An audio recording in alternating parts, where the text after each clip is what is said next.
TFC spiritual ప్రేక్షకులకు స్వాగతం. ఈ వారం రాశిఫలాలు పరిశీలిద్దాం. ఓం హ్రీంకారాసనగద్భితానలసికాం సౌహక్లీం కళాం బిభ్రతీం సౌవర్ణాంబరధారిణీం వరసుదాదహుతాం త్రినేత్రోజ్వలాం వందే పుస్తకభాషమంకుశధరాం స్రగ్భూషితాముజ్వలాం త్వాం గౌరీం త్రిపురాం పరాత్పరకలాం శ్రీచక్రసంచారిణీం. ఓం శ్రీ బెజవాడ కనకదుర్గాదేవ్యాయ నమః. మనకి ఈ వారంలో గ్రహ స్థితిగతులు ఎలా ఉన్నాయో మనం చూద్దాం. రాహువు కుంభరాశిలో ఉన్నాడు, శని వక్రించి మీనరాశిలో ఉన్నాడు, మరి కేతువు ఈ యొక్క సింహరాశిలో ఉన్నాడు. ఈ వారంలో రవి 16వ తేదీ నుంచి మనకి ఈ యొక్క సింహరాశి ప్రవేశము.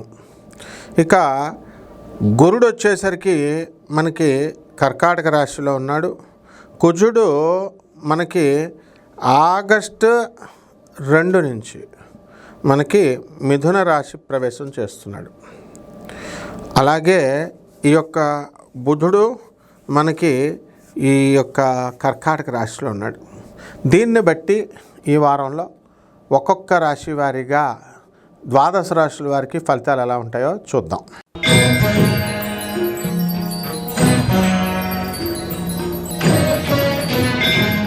కన్యా రాశి, ఈ రాశి వారికి అందరికీ కూడా చాలా అద్భుతంగా ఉంటుంది.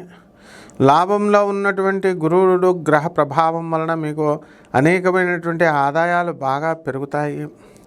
ఆ తర్వాత మేనమామల నుంచి ఫైనాన్స్ వ్యాపారాల నుంచి మీకు మంచి లాభాలు వస్తాయి.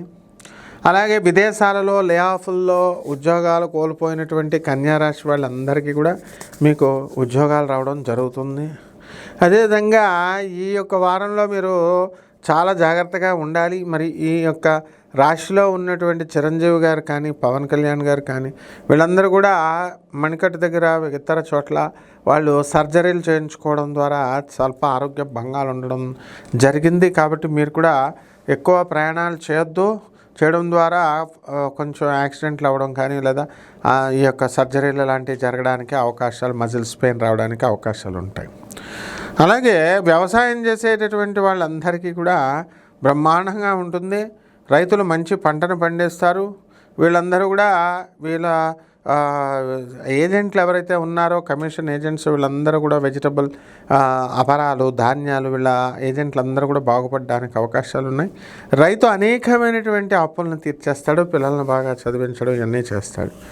అయితే సప్తమ స్థితిగతుడైనటువంటి శని, వక్రించిన శని ఉన్న కారణంగా భార్యాభర్తల మధ్య కాస్త విరోధాలు, స్వల్పమైనటువంటి అనుమానాలు ఇలాంటివన్నీ కలగడానికి అవకాశాలు ఉంటాయి.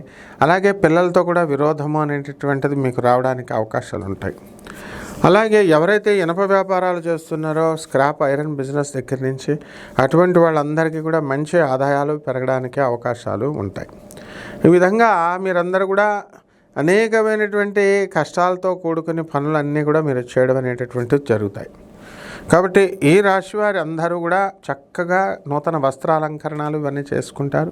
పరిహారాల దగ్గరికి వచ్చేసరికి శని జపం చేయండి, శని స్తోత్రాలు చదవండి. శనికి కిలోంపావు నల్ల నువ్వుల నల్లని వస్త్రాలను ఇచ్చి పేద బ్రాహ్మణులకి శనివారం నాడు ఉదయం 8 గంటలకి దానం చేసుకోండి. దశమహావిద్యల్లో ఒకటైనటువంటి మహాకాళి అమ్మవారి యొక్క హోమాన్ని మీ ఇళ్లలో చేసుకోవడం ద్వారా బ్రహ్మాండంగా ఉంటుంది. అలాగే ఒక ఆలయానికి వెళ్ళండి. వికారాబాద్ దగ్గరికి వెళ్ళే దారిలో శనీశ్వర స్వామి యొక్క దేవాలయం ఉంది. దాని పేరు మాందాపురం అంటారు. అక్కడికి వెళ్ళండి. అమావాస్య రోజున మీరు చాలామంది వెళ్తూ ఉంటారు. వెళ్ళి మీరు ఆ శనీశ్వరుడికి అభిషేకం అది చేయించుకోండి. బ్రహ్మాండంగా ఉంటుంది. శుభమస్తు.